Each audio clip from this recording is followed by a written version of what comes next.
Alrighty, welcome everyone. Happy new school year. Are we all set with the recording? Just to confirm. Alrighty. Okay, so welcome.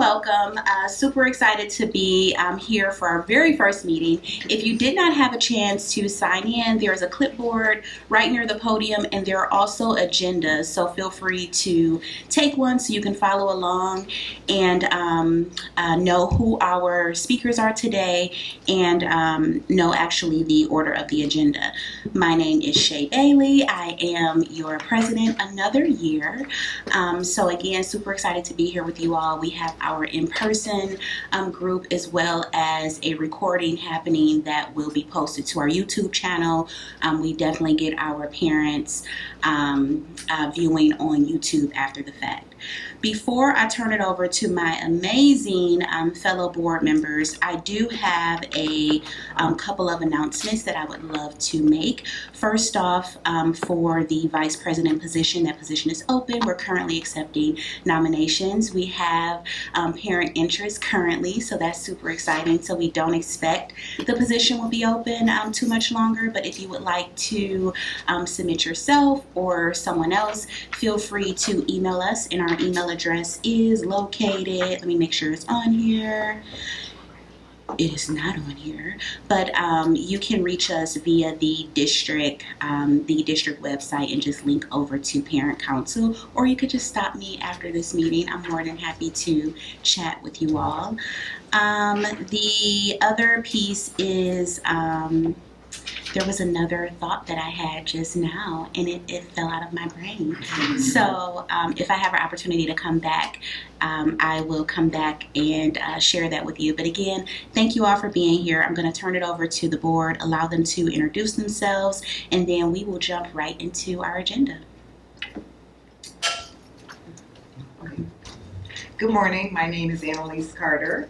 I am returning in the role of corresponding secretary. So I was here last year as well. I have two students in the district. I have a 10th grader at Salem High School and an 8th grader at Pioneer Middle School. And it's nice to see faces. Thank you for coming. My name is Megan Rakowski. I have a 3rd grader at Farrand Elementary School, and I am back for my second year as membership coordinator. Hi, my name is Soraya Igram. I have 4 students at the district. I have 2 at Plymouth and 2 at Liberty, and I am returning as recording secretary. It's nice to see everyone. Awesome. And my thought just came back to me before I turn it back over to Megan. I do want to call to our PTO leaders. So it is the wish and the design of Parent Council that there is a bridge between the council and our PTO leaders in our schools. So if you yourself is a PTO leader, or you know of the PTO leadership at your particular school, definitely have them reach out to us. We would like to strengthen that bridge between Parent Council and PTO. So just want to say that out loud at the beginning of the year. And I did not share about my children. I have one child, she's a junior at the park, and I have another child who is a 4th grader at Workman, and my oldest just graduated out, and she is in Virginia at college right now, which I'm still getting used to. So yeah, it's pretty, it's a big deal. So if you're a senior mom and you want some tips, I'll talk to you as well. Alrighty, Megan.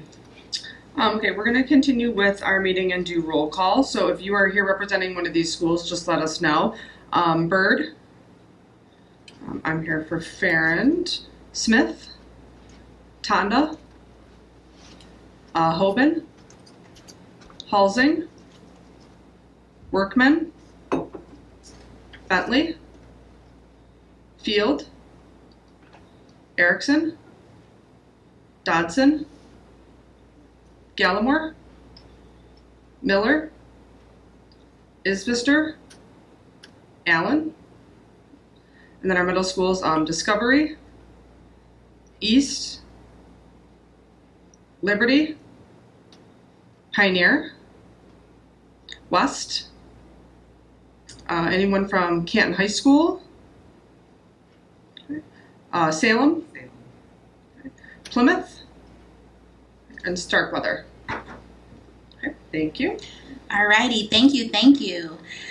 So I'm super excited about this meeting. We all are, because we have two new additions to our district. They're here to share a little bit about themselves, the role they'll play in your child's educational experience here at P-CCS. So without further ado, I will go in order of the agenda and introduce you to Miss Jennifer Curry. She is our Chief Academic Officer. Feel free to come to the podium. Is there a mic at the podium? You can sit on top of one. Yeah. I'm Awesome. learning new things every day that this even just velcros right to see. Great. Alrighty, perfect. Hello, Jennifer. So feel free to introduce yourself. Tell us a little bit about your role and how you support the students here in the district, and then we'll open it up if there are a few questions at the end. Absolutely. So my name is Jen Curry.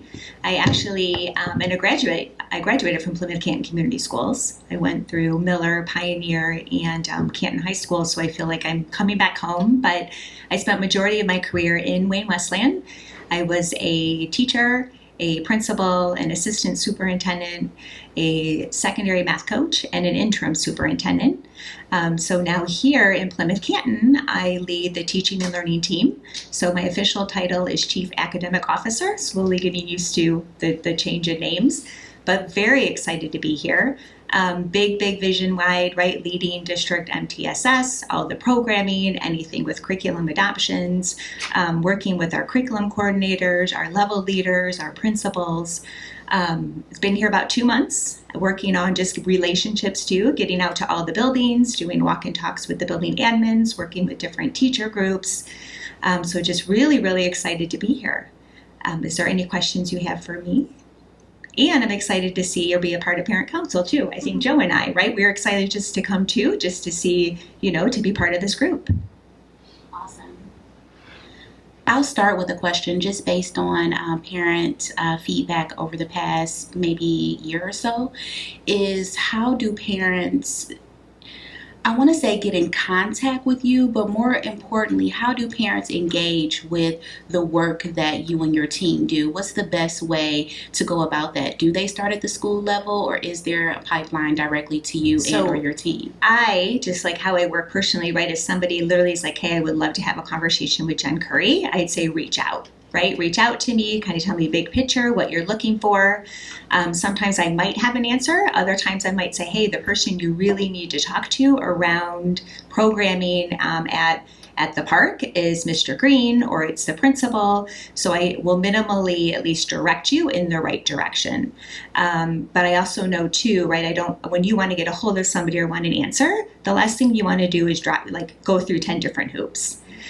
So I would truly say if it's a big question and it involves teaching and learning, just reach out right to me, email, give me a call, and I will definitely point you in the right direction. Awesome. Yeah. And just to follow up, what is that high level, that org chart look like? Do we have you, and then do we have someone Yes, at the... great question. Yeah, what does that look like? So if we started with myself, then I work very closely with our level leaders. So we have Mr. Joe Green over high school, 912. We have another leader over middle school and another one over elementary. And then from there, we have curriculum coordinators as well, kind of like that same band. And then within that, we have special education. We have ML learners. We have state and federal programming. We have data and assessment. So all of anything, what I say, if it relates to curriculum instruction, lives within our department. And then we can even, I know on our website, and if not, we could even bring it here, we have a organizational chart. So I think would be, really good, kind of like a cheat sheet, right? Who do I go for what? And where do they do? But at the same time, any of us are more than happy if you just call one of us within the department. We will definitely direct you, to get your answers. That's very helpful. Yeah. Thank you. You're welcome. Anything else? Any additional questions or comments? All righty, Jen. We're starting off light Yeah. So definitely thank you so much for coming in today. And if, like we've seen in past years, sometimes curriculum can bubble up as another topic of interest for parents, we'd love to invite you back if there's an opportunity to speak high level on some things that are happening in the district. But thank you. Congratulations on your new role. That'd be great. Can I add one real quick thing? Absolutely. At the last board meeting, which was just the other night, we gave a big overview of each department goals. So that would be another really good resource for people to go and look at, because even there you can go right to the teaching and learning section of that, and it gives really, really high levels of the goals we're focusing on and the work that we're doing this school year as well. Awesome. Thank you for that. Thank you. Thank you. So as far as that being a resource, though, how can, for the benefit of those who look at the recording, how can they get to that information?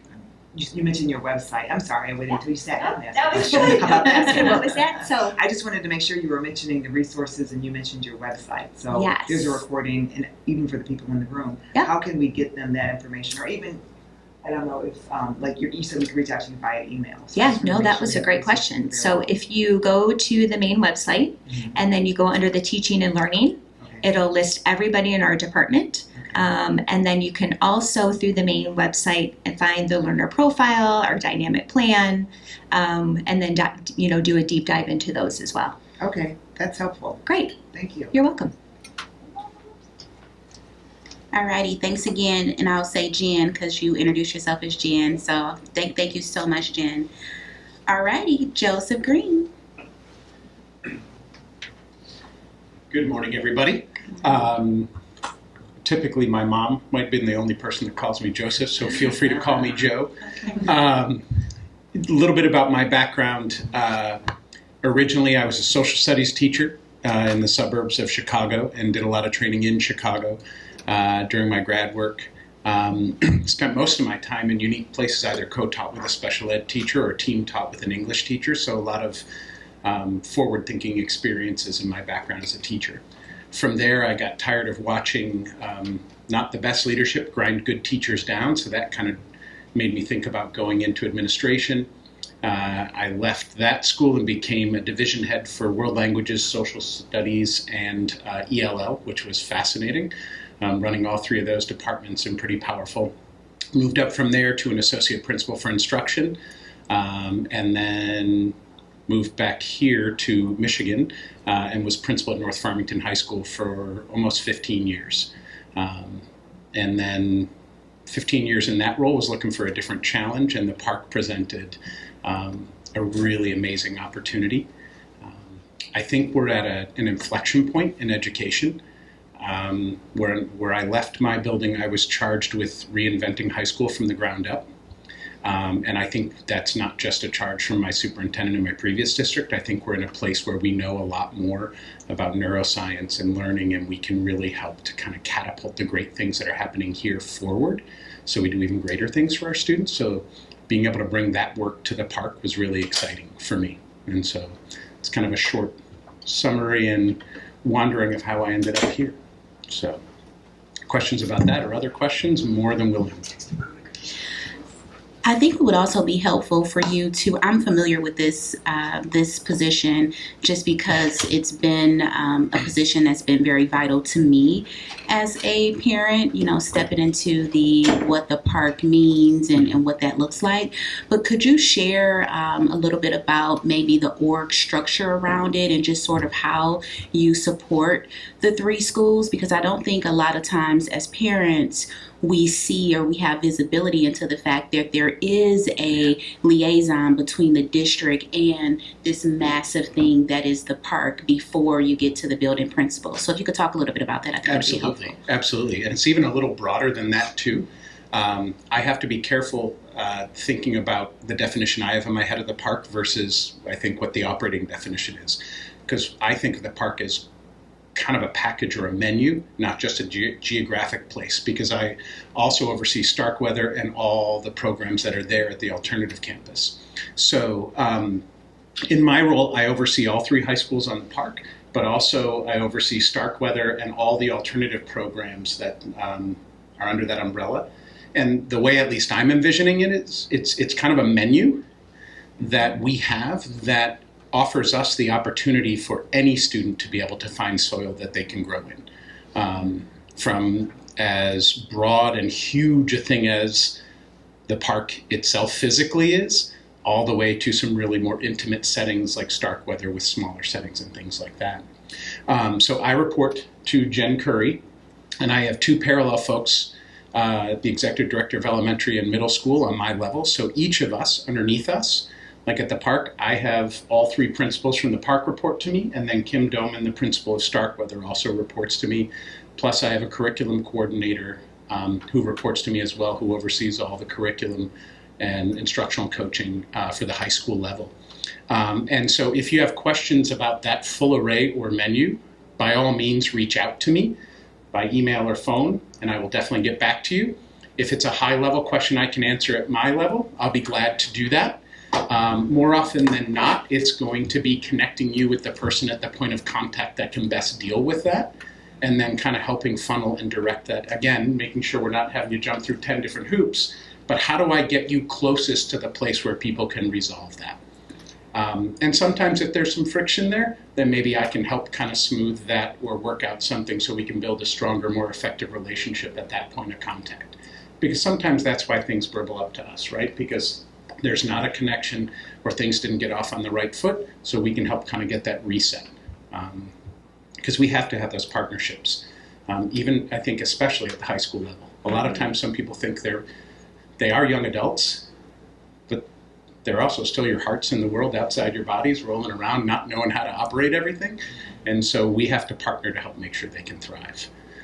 Did that kind of get a little closer? It did, actually. And, you know, I asked questions not just on behalf of myself, but more importantly on behalf of what is the talk of the parent population in this community. So definitely you answered that question.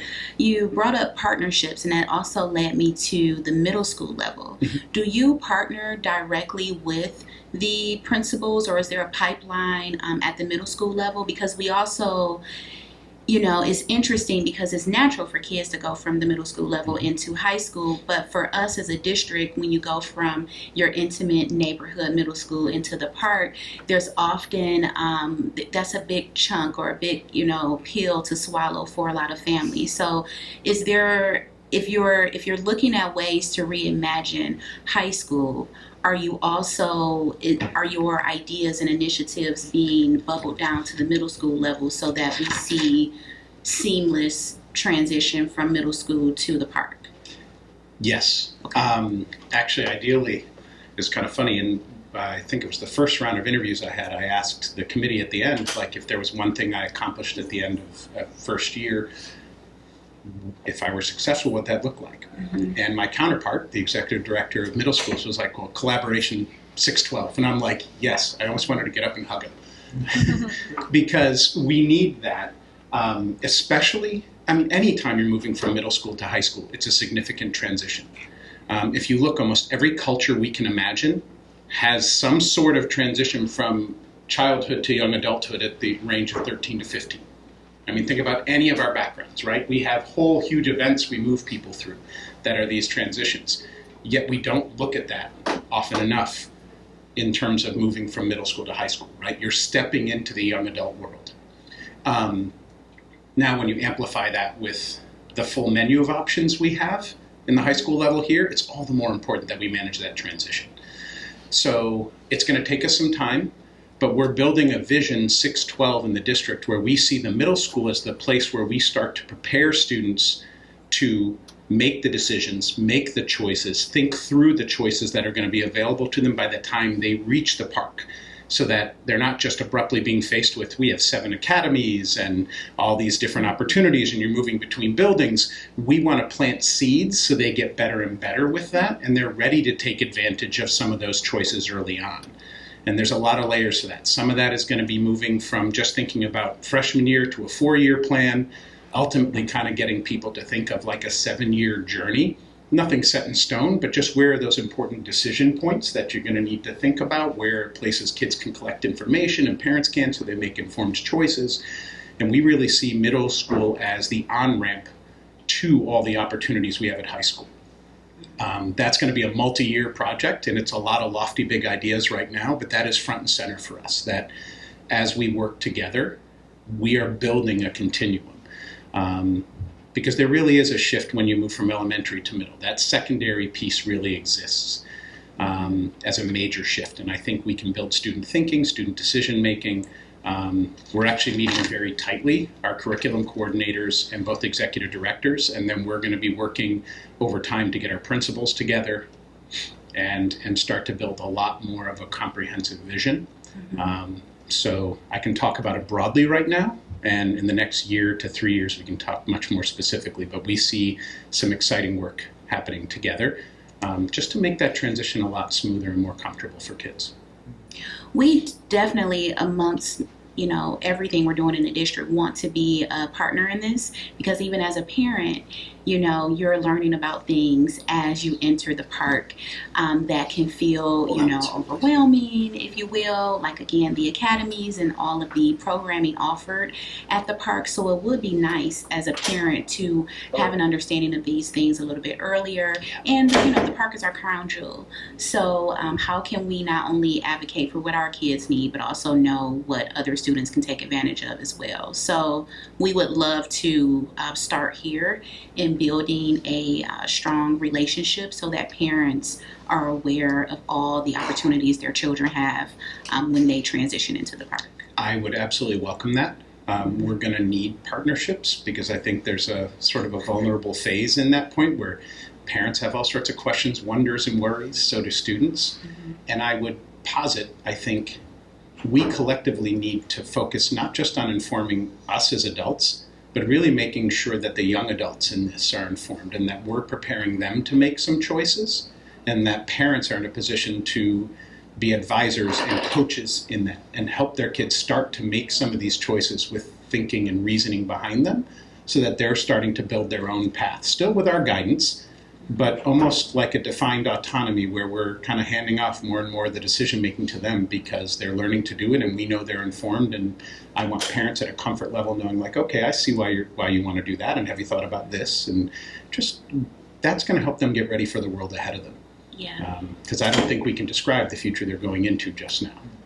And I think we need to prep them for that. So thank you. Awesome. I do have one other question that may turn the conversation in a different direction. So before I ask that question, I want to open it up to other board members and parents in the audience. If you have questions, I definitely want you to go first. Sure. Feel free. Okay, so your vision is to get the middle school parents in middle schools to have that transition from, middle school to high school. What about charter schools? We live in a big district of charter schools. And those parents have, they end at 8th grade. So at what point will the district come to them to explain to them their choices, besides the one night a year in March to explain this to incoming charter school kids? That's an excellent question. 5 weeks in, I don't have a Right, specific so answer. I'm gonna say put But- that on your radar 100%. Because as you're saying that, I'm like, of course, right? Yeah. Like, I'm a firm believer that we need to make sure that students especially, and parents kind of priority 1.5, not second, but that they are informed consumers. Right. They have decisions to make. Whether they're at charter schools, private schools, whatnot, I want people to know what options exist on the menu of all of these amazing things we have to offer, and how do you get ready for that, and how are your entry points set up, and what decisions you need to make, and we can figure out how to backwards design from there, how we educate folks, how we provide that information. I would love to get it to a point where it's binary, right? Where like people literally, you had all these opportunities, and we came to you too, right? And you're either choosing to or not, right? And I want to simplify it down to that and make it accessible for everybody. Okay. So that would be a long-term goal. Okay. Excellent question. Others? And just to accompany the charter school conversation, the way that our district is set up, we're seeing many families move into Canton that do not get Plymouth-Canton schools based on their zip code. So we're seeing families choose school of choice would be a great option for them, right? But we're also seeing families choose charter during the early years and then looking to transfer into the park later on. So just, it's very unique here. So just taking that into consideration as well. We may have, playmates and, soccer team neighbors who get schooling in a completely different district, but we live, just a few minutes apart. Yeah. I appreciate that nuance. That's important, and I'm glad I'm getting to know that this early on in the game. Yes. Hi, I'm also a product of Plymouth-Canton schools, Smith, West, and Canton. Okay. And I reconnected with a high school friend who I haven't seen in like 25 years recently, and he ended up switching from Salem to Starkweather. And, he's somebody who ended up maybe doing a semester or two at Schoolcraft, but then he managed the Barnes & Noble for 10 years, and very well read, still very educated, and it just he still got a very good education from Starkweather. And it got me thinking, as you're saying, our high school is not just the park, right? It is also Starkweather. I was wondering how we can give Starkweather a more accurate representation in the community, right? It's not bad to go to Starkweather, right? And I think that there's a lot of people, including people who grew up here, who was oh no, you flunked out of Salem, and he just didn't show up to class enough, and then he ended up going and he graduated high school from Starkweather, right, and still got a good education. So how can we put that out into the community that this is a good, viable option for some people? That, in general, in any district, trying to get people to not see the alternative school as a pejorative place or a negative place, I feel like we're dragging visions of it from 2 generations ago with us, really bad ratty baggage that we could leave at the door. Starkweather's an amazing place. And I think there's a couple layers that we can do for that. Number one thing that I think is helpful to know about me, I see our work, we are just human gardeners. You trust us with these amazing human beings. They have to do the growing. We can't do it for them. Think about that as a parent, right? We can bleed, sweat, cry, do whatever we want, and we're going to exhaust ourselves. They have to do the growing. So we have to find the soil they can take root in. I don't care where that is in that menu. That's not the important part. The important part is that our menu has a broad enough array that any kid can take root. And our students, I think, are going to be our best ambassadors from Starkweather. In the handful of students that I have seen move over there in my short time here, the selling point was students going, oh my God, you're going to love it here. It's smaller, it's more comfortable, it's more intimate. There's different connections. It's not as busy. And it doesn't even have to do with the huge magnitude of the park. It's just that different setting, right? And so I think, yes, you're right. We need to market it, but I think our kids can be our best ambassadors because they're the proof. And so I think there's some pieces we can do there. Because if we're creating good human beings that are healthy and have balance and well-being and are confident, Starkweather can do that just as well as the park in its own unique way. Awesome. Yeah. Another parent. Okay, to build off that, so doing the parent meetings at the high school, Starkweather isn't a part of that. So we talk about STEM. You can go into STEM. You can do culinary. You can do vision. So why isn't Starkweather a part of that? That is where the growth would be, because now you're informing the parents that there is an alternative to just those programs. And Joe, if I can jump in there. Please. That's actually a conversation that we've been having, because right now Starkweather only begins, you're not going to begin that journey as a 9th grade student. Correct. So you're not having that as like an option as we're talking to new parents. However, just last school year, we did talk about the idea of almost, I'm not going to use the word rebranding, because I do think, as you've heard, it is absolutely an incredible program. But can we expand that to our 9th grade students, looking at the smaller learning community? And of course, fear is always with change, right? And the feeling like, don't change what we have going over here because it's working so well. But at the same time, knowing that we could potentially duplicate that effort and make that a smaller community for others. So we actually had a presentation at SPA. We had the principal at the time. We do have a new principal there now too. So we'll have to engage her in the discussion to say, what could that look like? And how could we really almost reimagine Starkweather, get away from that halo that you hear, that negative time when you think alternative, and just see that this is a different option for learning for students. So just know that those conversations are being had. We'll bring, Joe doesn't even know that, so bring him up to speed, our newest principal. We kind of paused just because of the implementation of it at the time. It took a lot more work, so but just know that that's a priority to look at. That's awesome. And the Starkweather did do a really just robust presentation for parent council.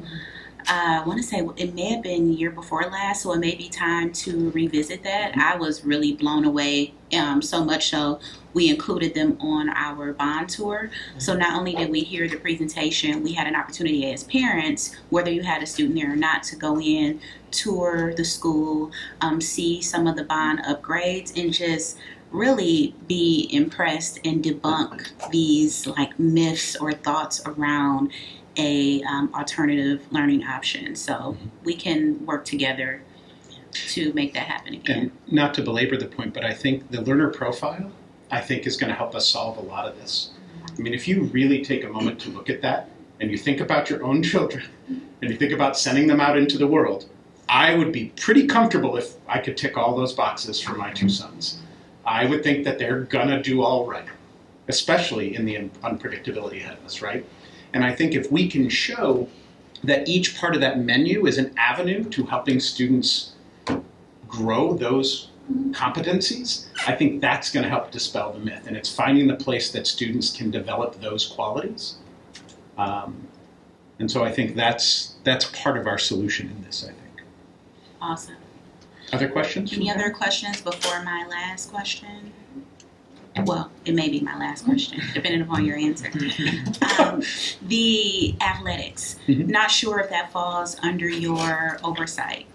Yeah, as far as I understand my role, if it hits the park, it's me. Okay, so another unique trend we're seeing is parents decide to look elsewhere for athletic reasons as it pertains to coming to the park. So there's a separate committee I sit on, and I would love to talk a little bit more about what this could look like and just some of the trends we're seeing, so we can bring that back to parent council. But again, the bond work is amazing, right? You look at our newest field, the students have had a chance to have, I want to say, the first football game there.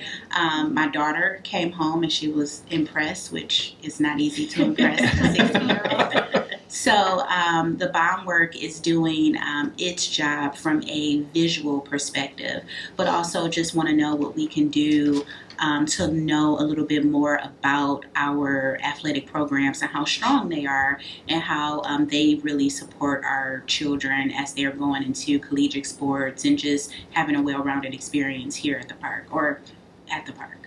Yeah, I would welcome a dialogue. That's kind of some secondary and tertiary layers that aren't going to pop up in this first layer of learning for me. So kind of understanding some of those pieces. In particular, oftentimes when you're selecting because you're trying to go to college to play sports. So if that's a nuance, we need to kind of talk about that. We need to understand some of these layers because that's a complicated world. I have a high school junior who wants to play soccer in college. High school's one very small element to that, right? The rest is all travel. That's kind of like hockey and a few others. But football or basketball, generally that's coming through high school, right? So I'd welcome that dialogue. And again, trying to figure out how our extracurriculars provide a menu and an array of options for our students to thrive beyond the classroom is an important part. Awesome.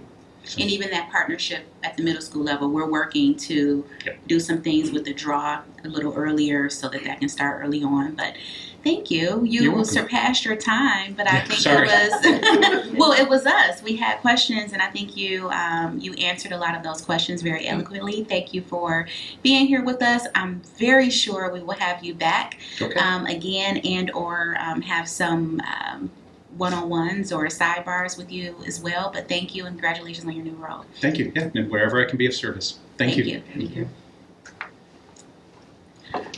Alrighty, I will turn the mic over to our wonderful superintendent, Dr. Monica Merritt. She has entered the room. It is, are we 3 weeks into this school year? Feels like 3 years, but I think yes, I believe it's feeling a little like, wait a second, is this the first meeting? So it's going quickly. I'm sure you have a lot of amazing updates to share with us. So at this time, I'll turn it over to Dr. Merritt. And again, questions and engagement can follow immediately after. Thank you for being here. President Bailey. Thank you to our executive board. Thank you to our parents. You know, I always say this is my favorite meeting out of all of the meetings I have to attend in the school, because it's an opportunity to engage with our families. You're the most important partnership. Just hearing from Mr. Green, and I miss Miss Curry, but I can only imagine that you felt what we felt when we interviewed both.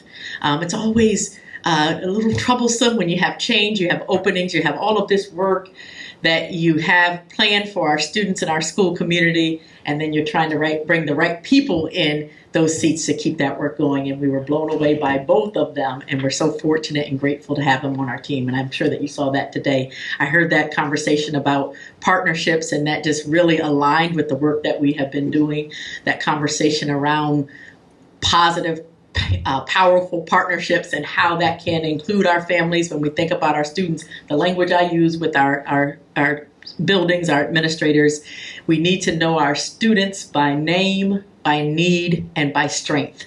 And when you're thinking about that individualized learning for students, who better to partner with than our parents and our families, because you know what you want for your students and what they deserve in their educational experience. So again, just being here to listen. Oftentimes I talk too much here, but I also try to provide time to listen, because we're always on that path to continuous improvement and trying to ensure that that partnership is one that we can have the outcome for students that they deserve. So opening of school, you're right, we're about 3 weeks in. When I say 3 years, because it's going so quickly. Can you believe it's October 1st when we blink? I cannot believe it. But it has been a positive opening to the school year, which feels really, really good. I think just a lot of, I'm going to say, chaos and confusion around budgets and things along those lines that I'll talk about. But what is positive right now is our young people were eager to get back. Our staff was rested and ready for their return. We thank the communications team for being able to capture some of those pictures from the first day of school so that we can just share with our community how it feels. I'm really proud about staffing right now. You know, over the years we've struggled with teacher shortages and staff shortages, and we are pretty fully staffed in our teacher world. We have a couple of support positions that we're still looking to hire. Our food service, we still have a few openings there, and our paras. So I always say to this group, if you have a neighbor, share the word. P-CCS is a great place to work, and we love to be able to embrace our community within our schools as well. I think that is a great partnership. But again, fully staffed in transportation. You always have the delays at the start of the school as our drivers are learning the routes, but we have well over, I think it's 119 routes and over 125 drivers. So we have backup drivers, we have monitors, and that feels really good. Crossing guards, I don't know if you've seen around the community with the green vest. I'm so excited because that has been a long time coming. We were actually able to change partnerships this school year, and we're working with a partner now that hires our crossing guards, and we are fully staffed. When I got to the corner of, what is that, right here at Sheldon and Sheldon and I was like, wait, there's a crossing guard that was there? I didn't even realize that there was supposed to be one, because there's never been one there, and we've never had that opportunity to have that fully staffed. So that's a good thing in terms of safety for our school and for our students and for our community. And custodial staff as well. We've partnered over the last few years with ABM, and they are now finally staffed. So that feels really, really good. Again, powerful, positive partnerships. Everybody comes together for the greater good of our students to make that work. Enrollment, I always like to share, and they always tell me don't say numbers before count day because it's not official and we're still dropping as we're entering kids, but I can share this amount because we have seen with our kindergarten students, they are actually registering and attending. We have over 1,100 kindergarten students. That is amazing.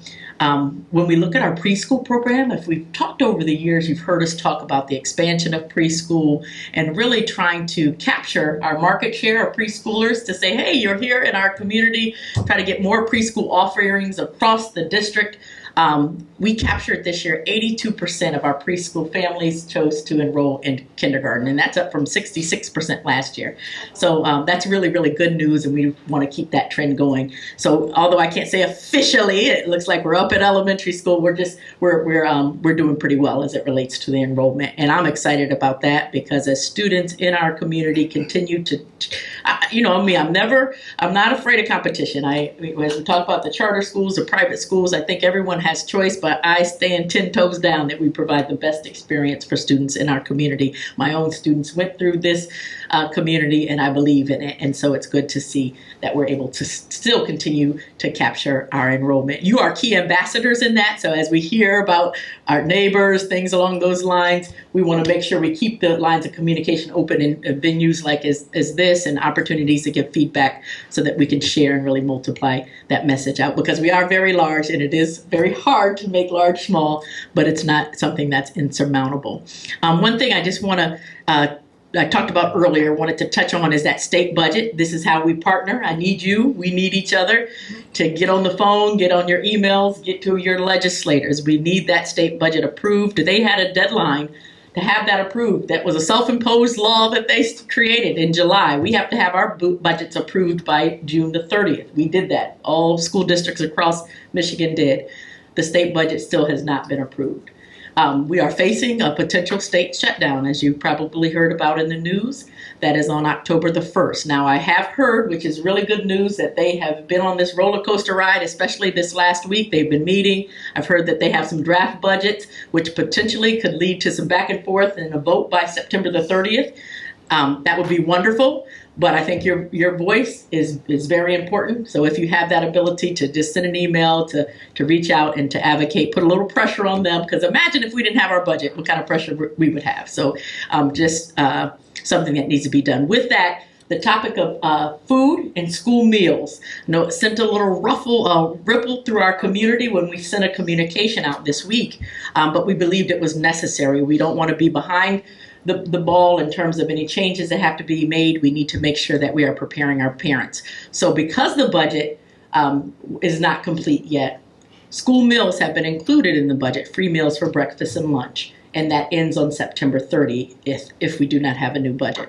So recognizing that, we felt the need to inform our community that we would revert back to our traditional lunch program October 1st, which has free, reduced, or than our traditional prices for lunch. Something that is different, which is something we're welcoming as I think innovative thinking, is trying to look at additional food options that are available to us.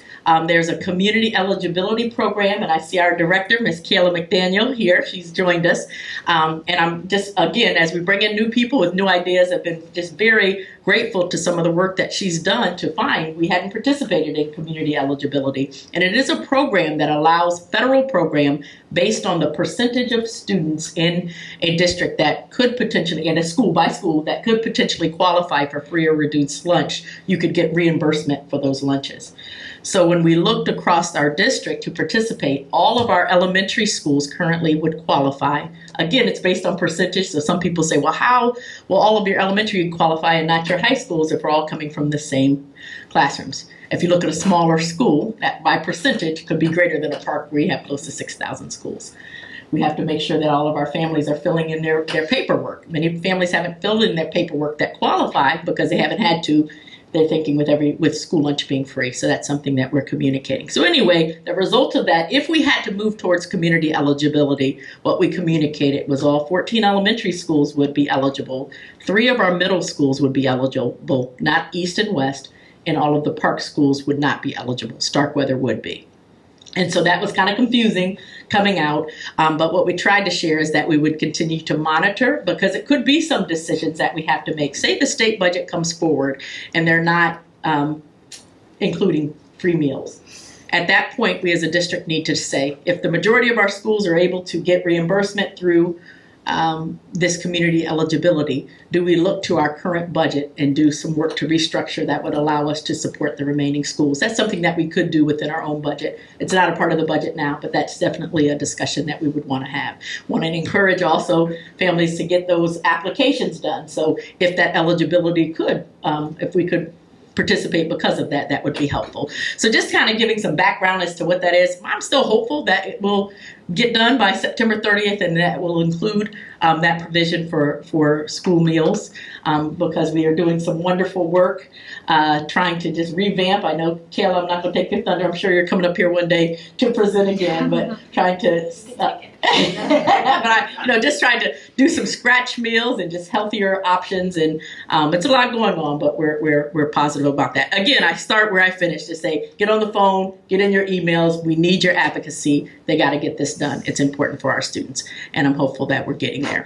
Final piece I wanted to share, maybe not the final piece, one more piece, and then I told you I talked too much, but I want to take your questions as well. Give me some bond updates. Just glad to hear the work that's going on, that we're feeling the investment. We continue to thank our community for the support of the 2020 bond. For years, we've had a couple of bonds that have failed in our community, so we get criticized a lot for our facilities, but we don't have any funds in order to manage that through our regular general fund. So we need capital money in order to make these investments. So that $275 million bond, what amazing changes it's making. It's not enough. And so we need to continue, as we see the investments, continue just that narrative of how do we continue to invest in our facilities. But Salem, I think at the board this week, they gave an update over summer. Salem work is being done. That's our oldest high school, so it's going to take a few years to get some upgrades there. The tennis courts are finished. The new stadium, working through.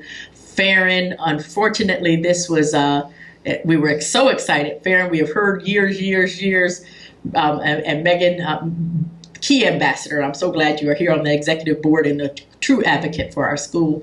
We're so happy for the bond renovations that were coming to Farron, and this summer we had some some hiccups with construction and timing, and we all asked for patience and grace, but the cleaning behind that, just not acceptable.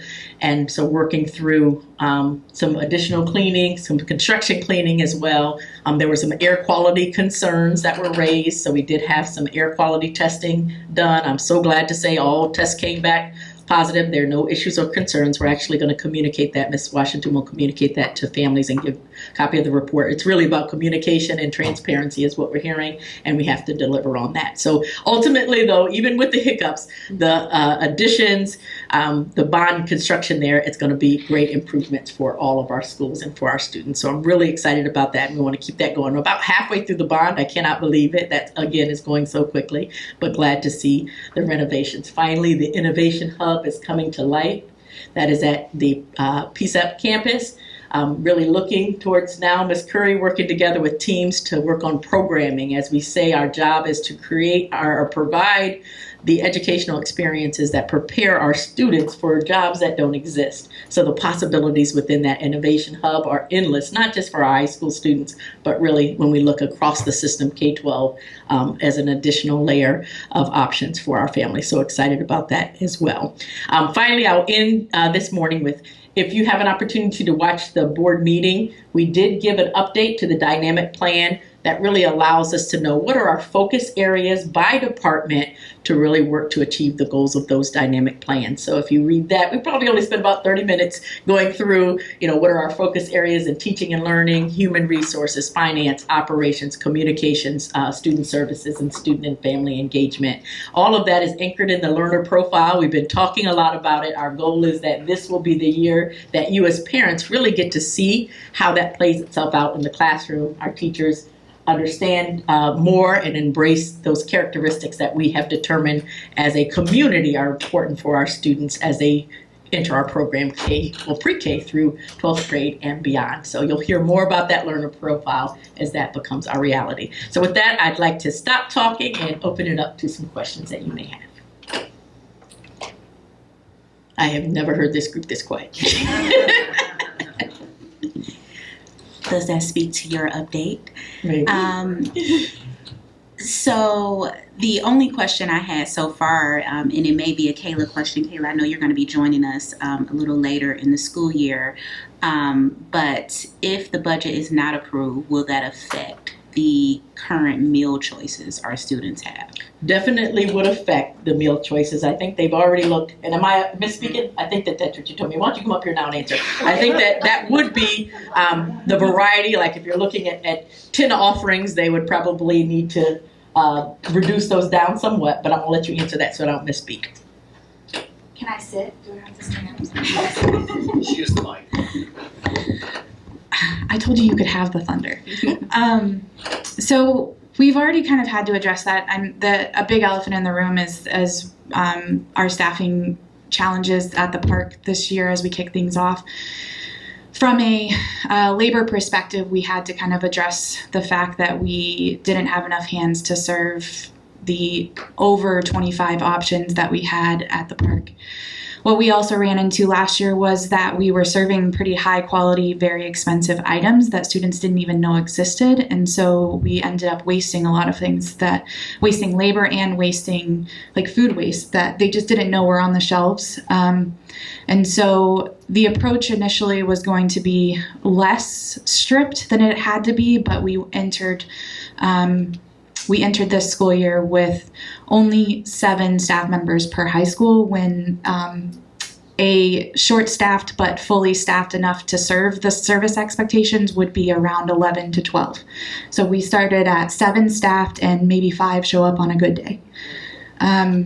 That's what we're kind of up against, and just making sure that we can serve students quality options as it is.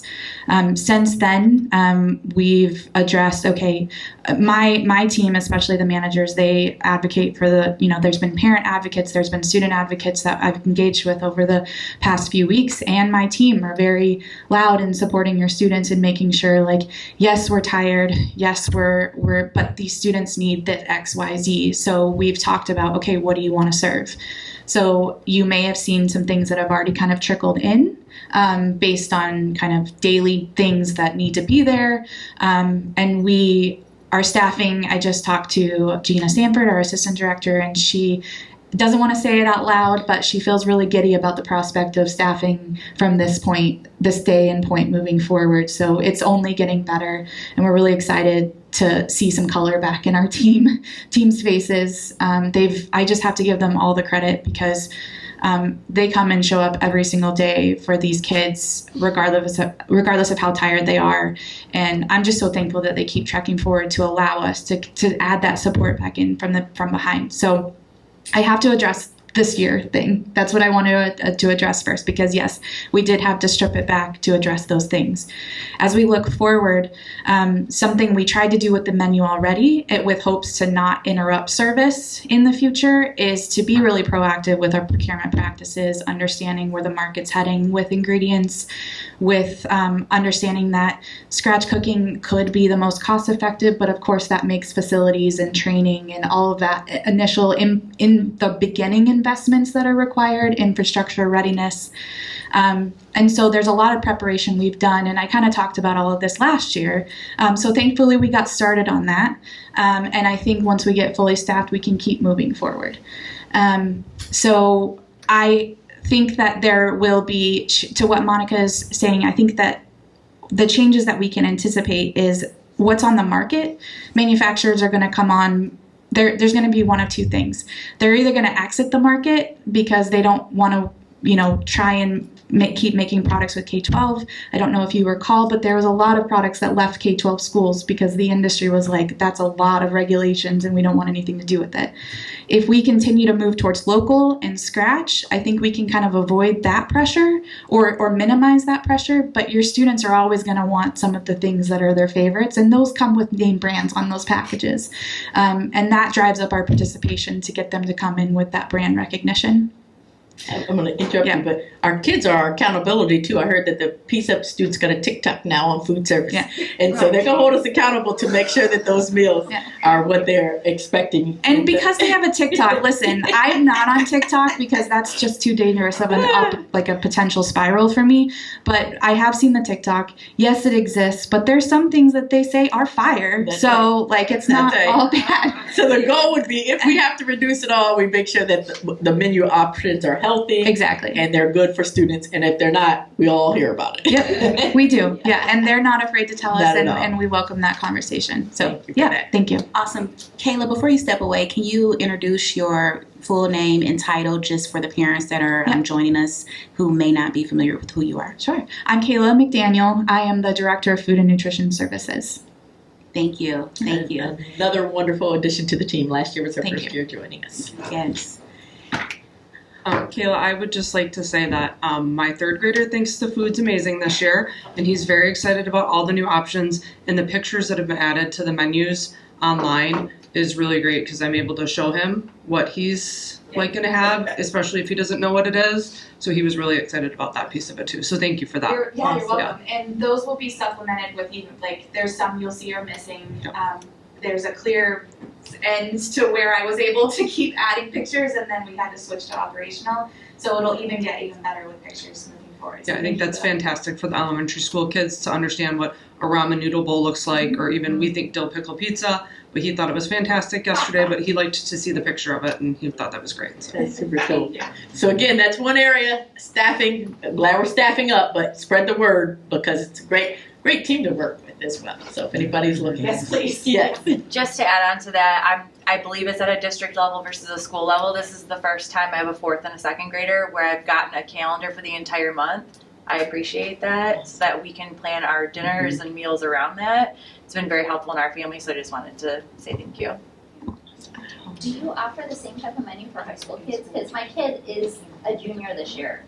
And from there, he's like, I don't know, you just come in and there's lines. So when you said all this food went to waste, we had no idea. So where is that on the high school level? So if you're talking about the advertisement of the menu, so our online menu has been since last year posted online, and what's changed this year is there were upgrades to our menu platform that really categorize things a little bit better, and also, to be fair, we have less items on the menu this year, so it is a little bit easier to see what options are there. Last year we had complaints that they couldn't see what the main entrees were because there were so many options. But those are always posted online. What we can continue to work towards, what an opportunity for improvement is for us, is our back of the house records are linked to the online menu. So the idea would be if we have to make changes due to supplies or supply issues or shortages, we would update that to immediately reflect on the online menu. For the most part. Where is that online menu? That is my question. Where? Yeah.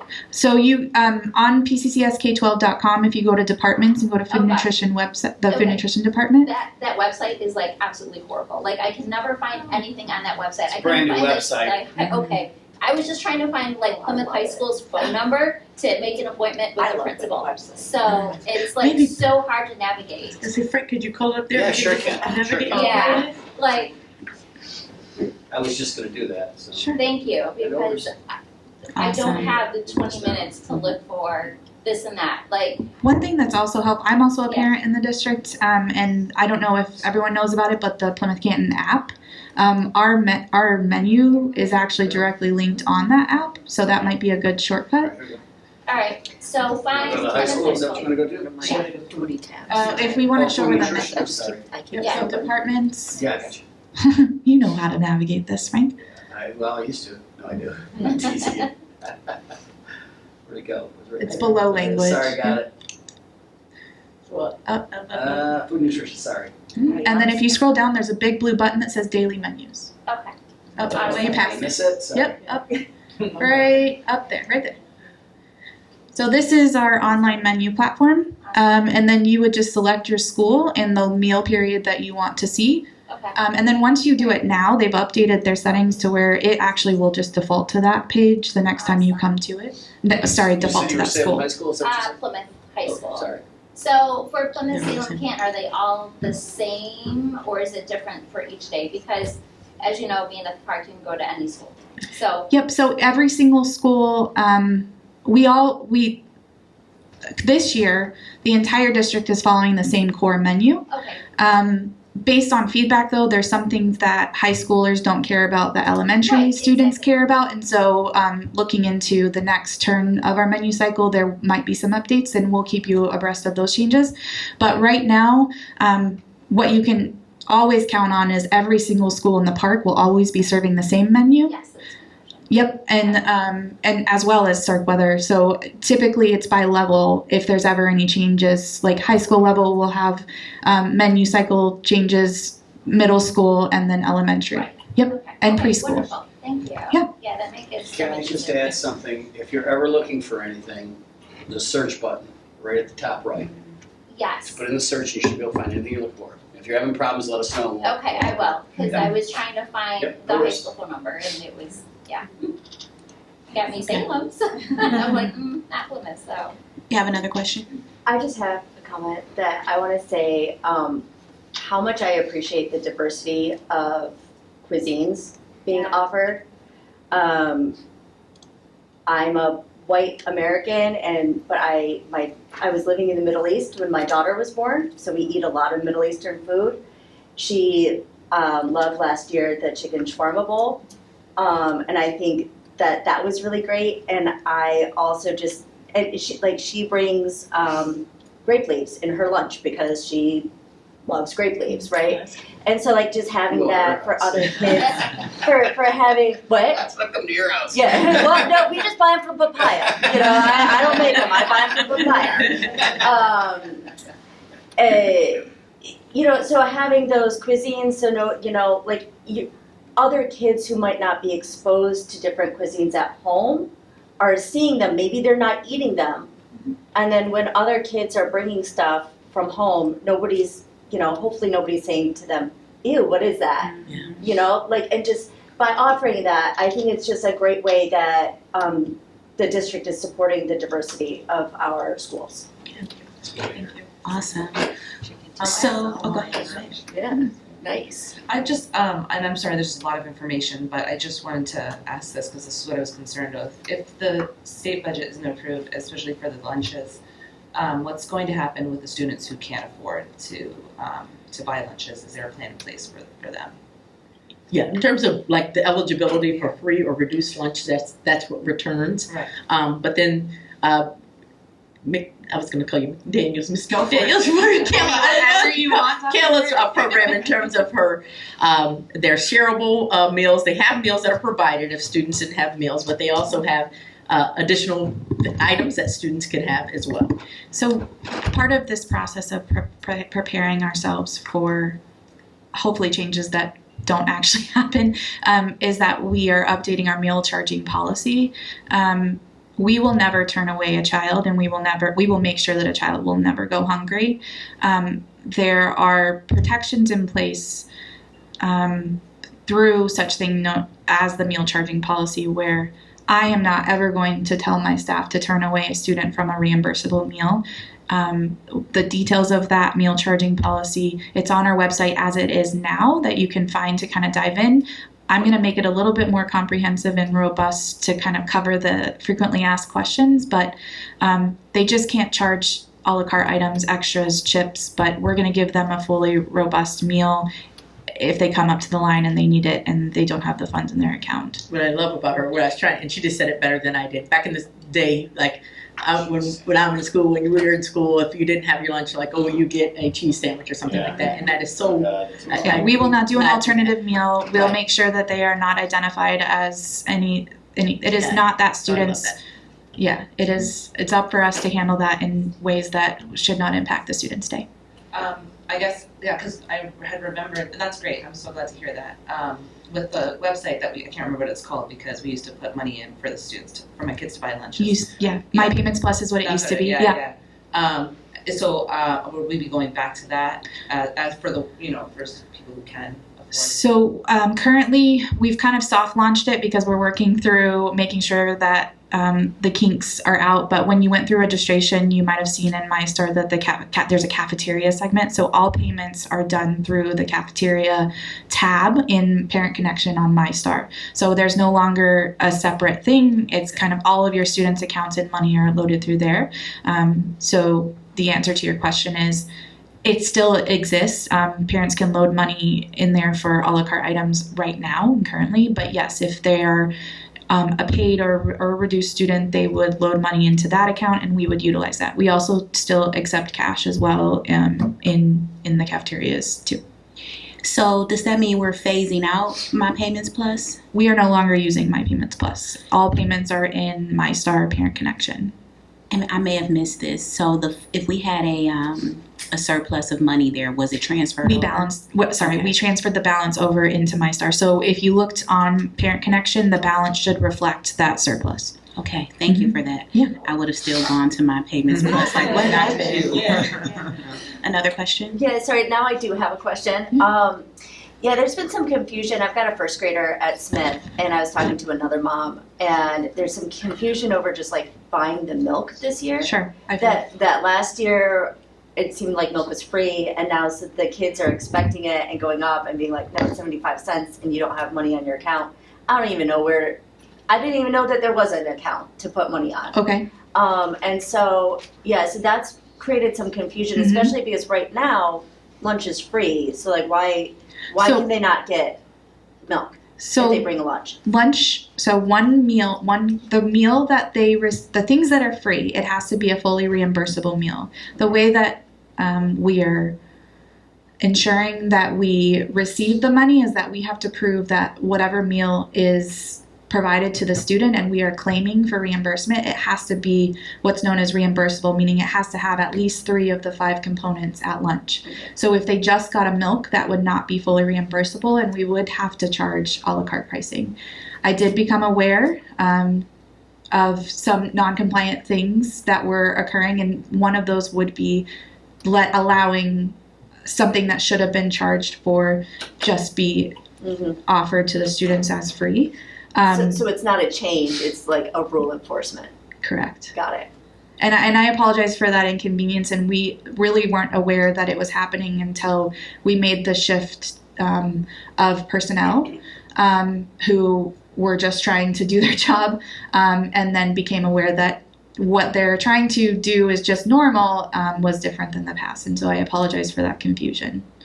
And I did communicate with the principal there and clarified. And I'm not sure at a level of the school how they're communicating. Yeah, I mean, it came out in just like the weekly newsletter that Mr. Learned put, like, by the way, milk is 75 cents. You need to put it on your account. But then there wasn't like a link of like what this account is. You know, so for those of us who have kids who are, you know, kindergarten, first grade, and we're just kind of new to, you know, the elementary school like lunch system, you know, we're like, what is this account? We don't even know what it is. Yeah, that's good. Very fair. Thank you. And I would like to share, Kayla, every time you're here is such a robust conversation. I will say the tone and the energy is getting better. Good. Right? So that's just a testament to all of your work and just accepting the feedback. Again, even my students are sharing that they're being asked questions by you and your team about the lunch menu. So thank you. Parents, Kayla will actually be on the agenda, hopefully, our next meeting. I don't know if we've secured yet. We're working on it. You're on our tentative agenda for next meeting, which is... I was hoping you were just going to tell me when I'm supposed to... Listen, November 20th, we'd love to have you. So, yes, if there are any additional questions or if you can walk us through some of the changes that we can, navigate and expect, we'd love to hear more about it. But thank you for taking time to come up today. And again, we'd love to welcome you back. Thank you. Alrighty. So we do have another question that's just come in. It feels like the newsroom. I just got a question from a parent, which, I think is a really great question, especially with Joe in the room in case he has to back this up, Dr. Merritt. But there's a question around high school cell phone usage. And if there's any discussion about having us be away for the day campus and what that looks like. So I'm not sure if you all have already started to discuss it, high level. and what that looks like? We currently do have our cell phone policy that's been in place. It's in the Student Code of Conduct as well as policy. I know that there have been legislative conversations that actually didn't pass where they were going to try to do some legislative language around use. For us, it is very difficult at PSEP to say phones away for the day. So we do have the phones away for the day at K through 8 is basically that process. They put in their lockers at middle school. At the park, when they're going from building to building, it's going to be impossible to say. So really the standard of the policy is to have the phone away while you're in the classroom. They're allowed to use the phone during passing time or during lunchtime, I believe, at the park. And there's at times their teachers may need them to use their device as an electronic device, so that is allowable within the classroom based on teacher permission. The enforcement of that, I will say, is something that's still probably a challenge. That gets difficult for students if they're being allowed to use something in one classroom and then they come to another classroom and they're not, and so that can kind of be confusing for them and again, hard to implement. But right now, the decision is not around changing that policy or that practice. We've been pretty successful with its use. It's really more about implementation to make sure that the rules are consistently followed and applied across the 3 schools in the event that there are violations of the policy. May I add to that?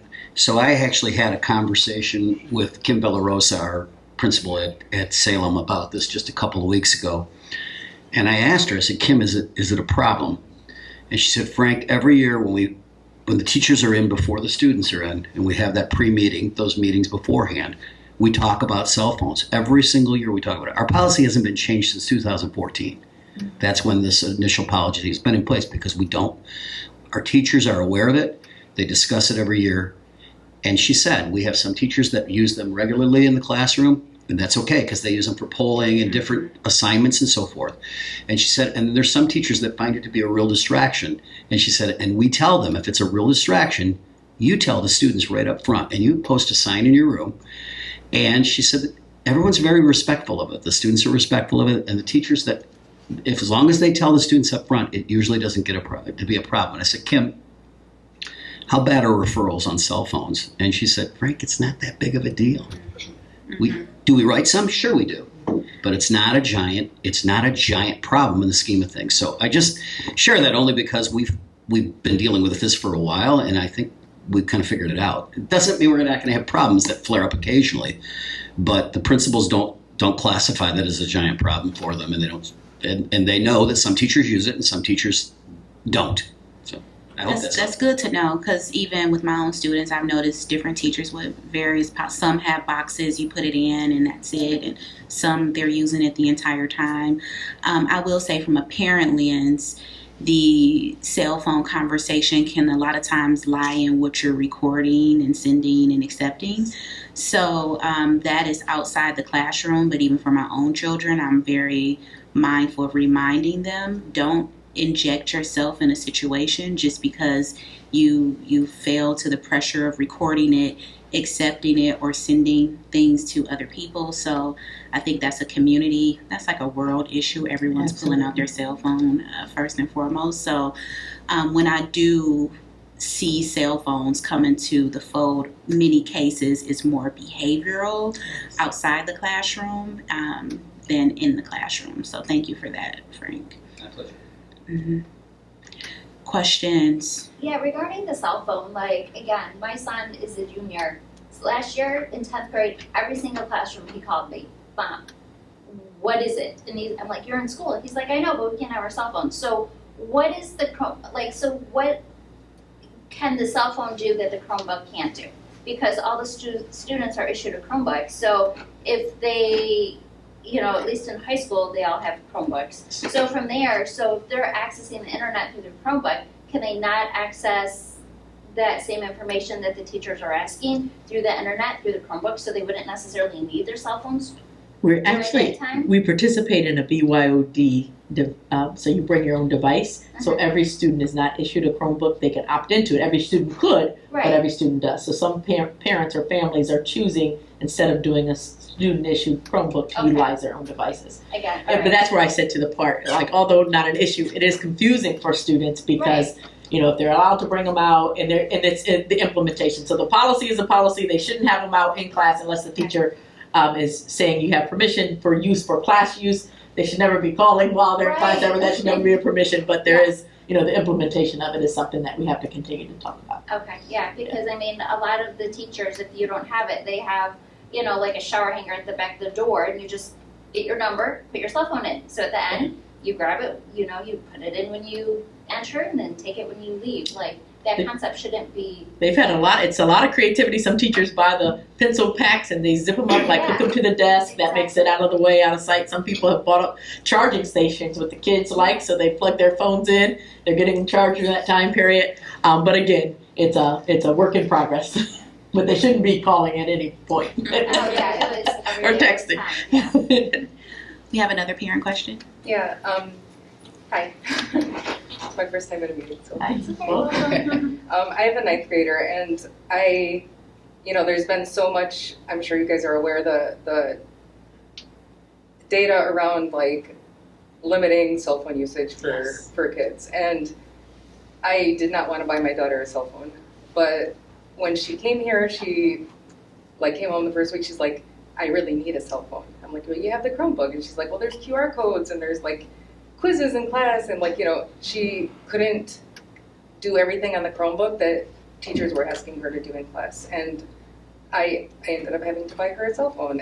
But even now, I don't have a browser on the cell phone, but she's like, but then I scan the QR code, but then it blocks whatever's supposed to come up. So, I kind of find it concerning that teachers are requiring, basically, asking them to do things with a cell phone that they can't do with the Chromebook. So I definitely could look into it, but what I would say is I don't believe that they're required. I think that if they can't do the QR code, the teachers provide the tiny URL where they can type things through. There's certain websites that are not going to be allowable as a school district, so that shouldn't be a part of the teacher's lesson that would prevent. So there's no reason from a school's perspective that a student has to have a cell phone. What I would say, though, is there's probably a lot of pressure that kids are going to experience from peers by not having the phone. So that could translate down to, hey, Mom, I can't use this, I can't do my assignments, but there should not be a barrier to an actual classroom. And there are some simple fixes we can do. It's actually harder to create a QR code than it is a tiny URL, like web address. In all honesty, it takes more time. So we can simply suggest to teachers that they have the tiny URL available so that students can just type it into a Chromebook. Yeah, and Joe, I believe they already do. Well, some may need a reminder to have that, and that's an easy thing we can just ask that people be mindful of. Okay. I will say we did have the cell phone policy discussion at the SPA meeting that we had in May, I believe it was, last year for the board committee, and a lot of things were brought up around high school policy, and that was brought up that there are teachers that utilize them during classes. There was a lot of discussion around, well, could we have something else that wouldn't be utilized during classes besides a cell phone? And it still kind of ended in a weird gray area of, well, people kind of want to do what they want to do. But it was also noted it wasn't such a huge issue. It was more about the social aspect of the cell phones, what happens after that piece of it. But we also talked about the high school level, including dialogue with students around that social media and posting into what Shay said, and really using that as a moment to kind of help teach them, will they have their cell phones? What does that look like with all these other things going on in the world, and how utilizing the technology and acceptable technology utilization.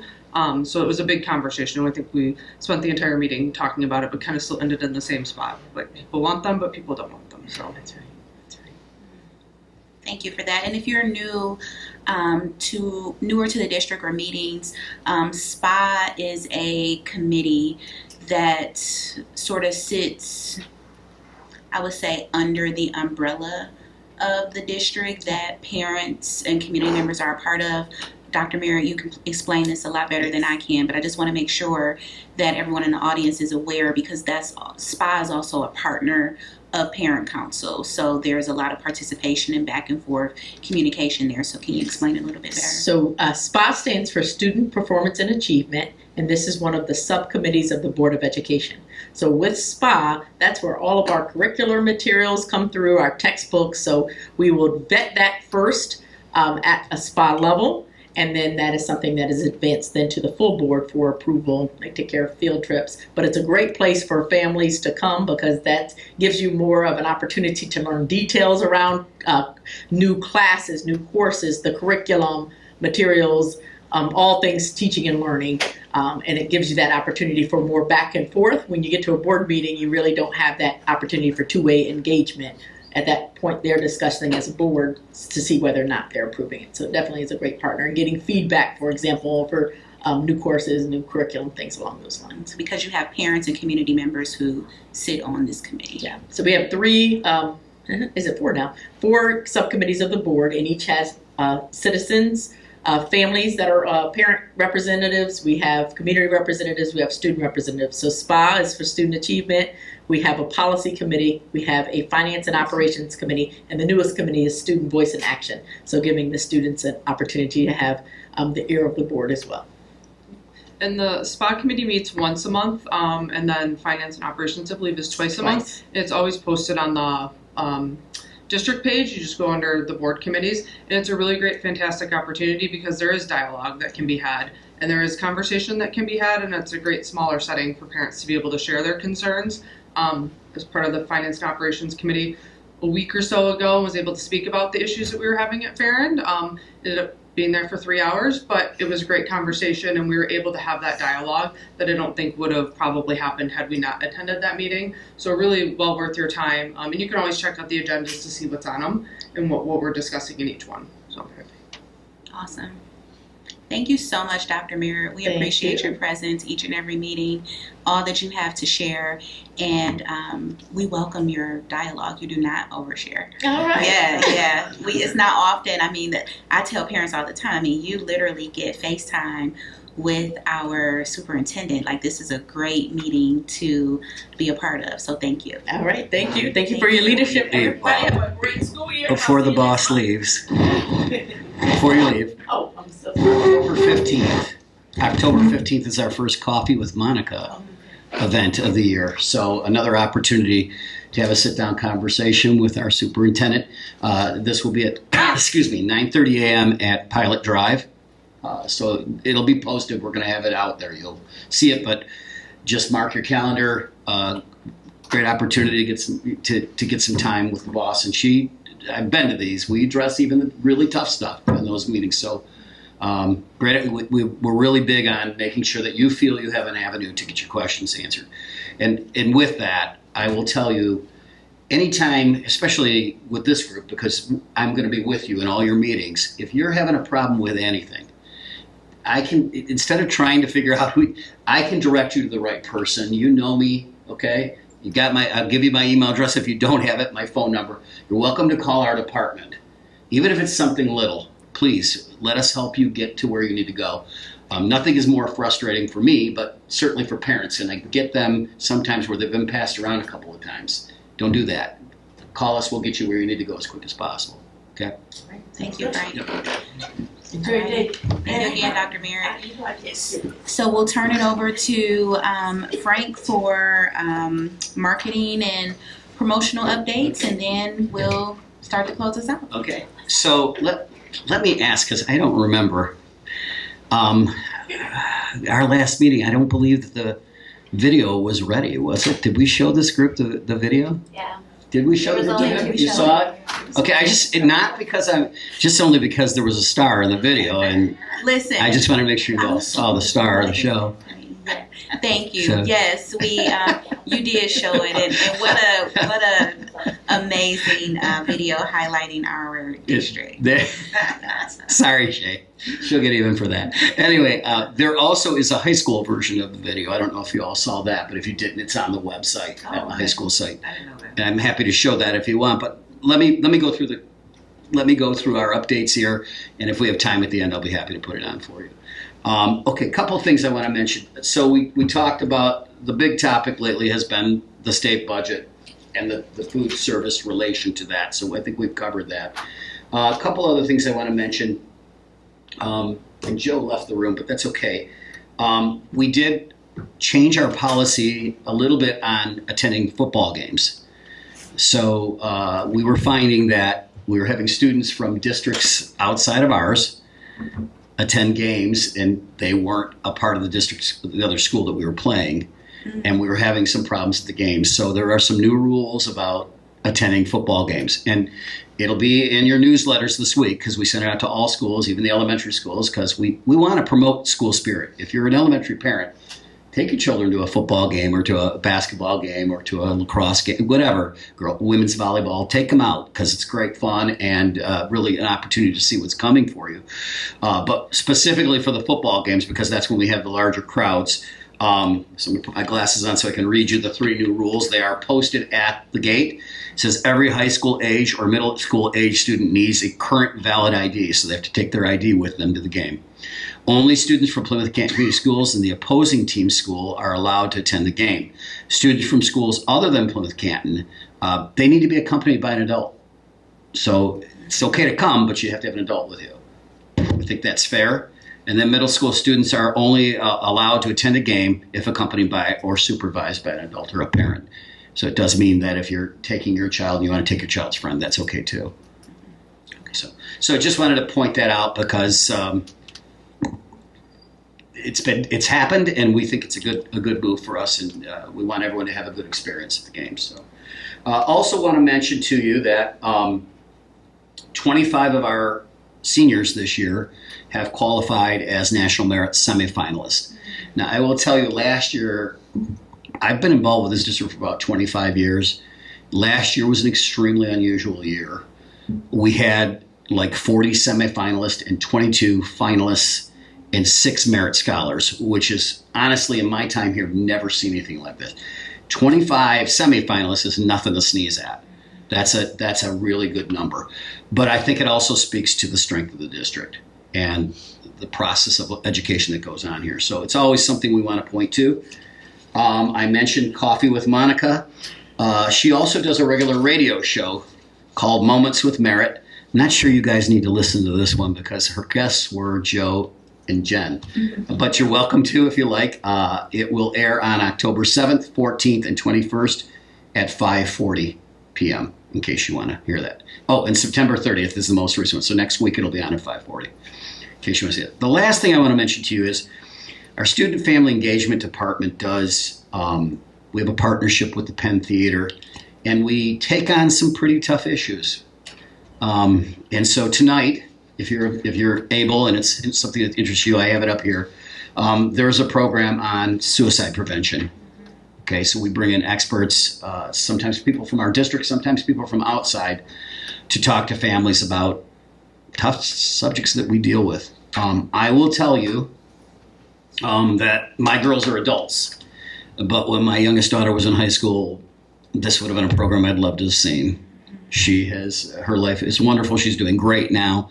But as we know, kids go through rough spots, and sometimes as parents, we don't know what to do. So these are, even if you're not having a problem, these kinds of things are good just for the reference piece of it. So we will always put these out into the newsletters. So what happens is every Thursday morning, this morning included, I send a list of messages, district messages to our principals, and they include those in your newsletters that you get every week. And most everything is always end up on the website. It always ends up on the website as well, but want to make sure that we're getting you information. And again, I've been doing this a long time, but that also can be a problem too because you get set in your ways. So if there are things you need to see that you're feeling you're not getting, I want to hear from you on that too. Okay? So just myself or Carly, we're always around. Let Shay know if you're not feeling comfortable talking to us, and she'll tell us. She has no problem telling us. So, but those are my updates, and if you have questions for me, I'm happy to answer them. Thank you, Frank. Yep. Any questions for Frank and his team? And I do want to apologize for having to run out of the meeting a couple times here. So I have a personal issue I'm dealing with right now, so I apologize for that. Nothing serious. We appreciate you. Nothing serious. We appreciate you. Alrighty, so a couple of things before we start to close it out, unless the board has any other thoughts or topics. I don't think you. Good. Alrighty. So next meeting, we're exploring an evening meeting. So that's it, feedback that we've received as a board. You know, parents work. Parents can't always make it into the daytime meeting. So you will see notification regarding a evening meeting. Right now, we're really leaning on Carly and Frank for marketing and communications in regards to parent council info.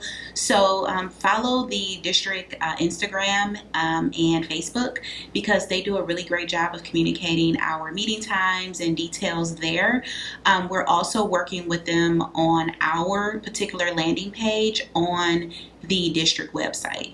So as we move through this school year, you'll see the parent council page grow and just be a real hub for parents in the district. So we ask for your patience as we navigate through our particular landing page. But again, our next meeting is scheduled for November 20th.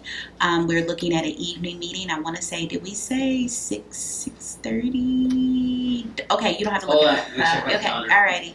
You're asking the wrong guy. I can't hear anything. I know. I should have. We always have Hold on to. 1 second. Thank you. We always have to get all of these things approved. There are a few moving parts, whether or not this room is available. 5:37. 5:30 to 7. Okay, thank you. November 20th, 5:30 to 7 p.m. This room, and again, our guests. We have to make sure everyone's available and all that good jazz. Next meeting, we're looking at Kayla, our Director of Food and Nutrition Services, coming in and doing a full presentation, as well as hearing more about our TAG program. If you're a parent in the district and you haven't heard about TAG, it's our Gifted and Talented program.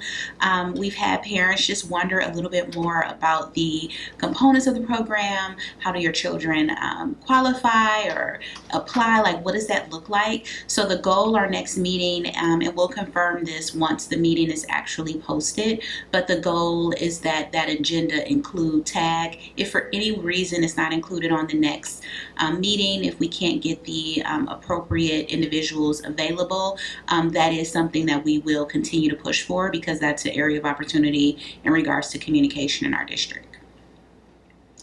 Alrighty, any other thoughts or questions? Thank you so much. You Can I say all one more literally, thing? yes. Please take food with you. Listen, And there's coffee, so cannot hang eat all out, these have pastries. a pastry and a cup of coffee.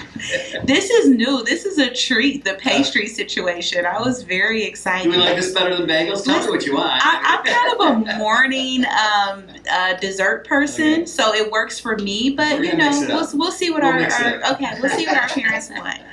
All right, you all. Thank you again. If anyone has any one-on-one questions, I am happy to stay around a little bit afterwards. But if not, we will see you again on November 20th. 5:30 to 7:30. Am I saying that correctly? Carly's giving me the thumbs up. Thank you, Carly. Oh, Carly's all right, everyone. Bye-bye. Thank you.